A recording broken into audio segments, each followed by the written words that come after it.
Bismillahirrahmanirrahim. Assalamualaikum warahmatullahi wabarakatuh. Selamat pagi anak-anak. Apa kabar semuanya? Alhamdulillah, luar biasa, Allahu Akbar. Semoga hari ini semuanya sehat selalu ya. Nah, hari ini mata pelajaran Al-Quran Hadis, Ibu akan menjelaskan materi tentang surat Al-Alaq. Nah, ada yang tahu surat Al-Alaq itu seperti apa bunyinya? Sekarang Ibu ingin menjelaskan ya, apa itu surat Al-Alaq. Surat Al-Alaq artinya adalah segumpal darah. Surat Al-Alaq terdiri dari 19 ayat. Nah, surat Al-Alaq ini termasuk golongan surat Makkiyah karena diturunkan di kota Mekah. Nah, di Quran surat Al-Alaq ini ayat 1-5-nya adalah Al-Quran pertama yang diturunkan.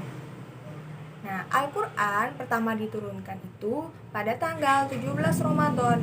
Biasa disebut Nuzulul Quran. Nah, sekarang Ibu akan menceritakan sedikit kisah tentang surat Al-Alaq ayat 1-5. Pada zaman dahulu, masyarakat Arab gemar sekali melakukan maksiat dan melanggar semua perintah-perintah Allah. Sebagai pemuda, Nabi Muhammad merasa prihatin dengan masyarakat Arab tersebut. Nah, akhirnya Nabi Muhammad bertafakur dan memisahkan diri dari golongan tersebut.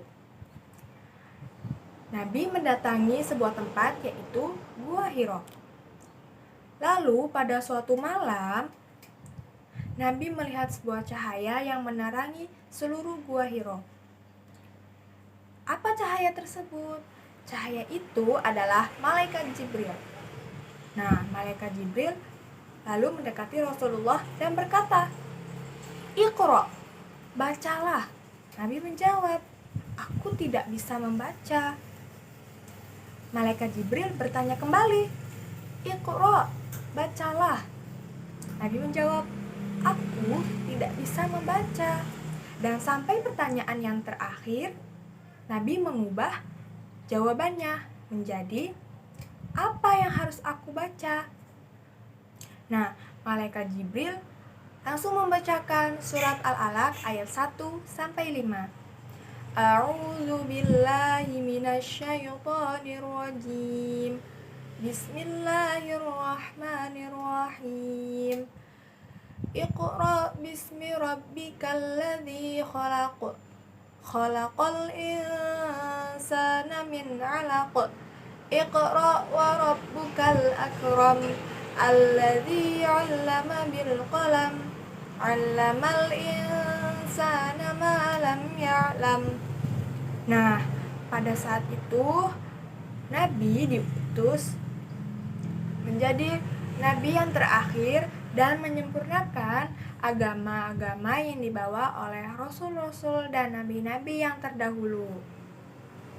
Nah, sekarang Ibu akan menjelaskan isi kandungan surat Al-Alaq. Yang pertama yaitu Allah memerintahkan kita untuk membaca, menuntut ilmu, baik itu ilmu agama maupun ilmu pengetahuan umum. Nah, apalagi zaman sekarang itu teknologinya canggih-canggih. Jadi, kita sebagai umat muslim harus menguasai teknologinya ya anak-anak. Jika anak-anak sudah merasa mendapatkan ilmu, tapi teruslah mencari ilmu karena sejatinya ilmu itu sangat luas. Nah, yang kedua yaitu surat Al-Alaq ini mengkisahkan tentang Abu Jahal. Siapa itu Abu Jahal? Abu Jahal adalah paman kandung Nabi Muhammad. Nah, Abu Jahal ini tidak suka sekali jika Nabi menyebarkan agama Islam. Dan pada suatu ketika, Abu Jahal mengancam Nabi jika Nabi melaksanakan sholat, dia akan menendang leher Nabi dan menjatuhkan Nabi ke tanah.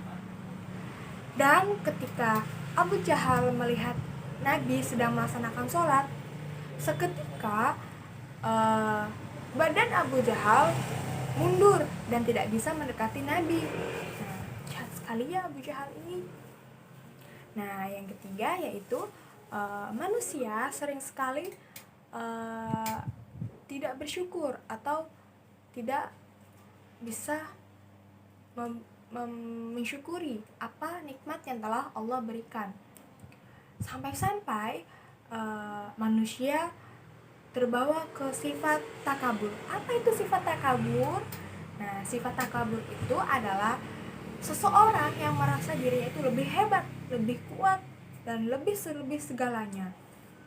Padahal semua kehebatan, kekayaan, kepintaran yang lebih itu sejatinya dari pemberian Allah Subhanahu wa taala.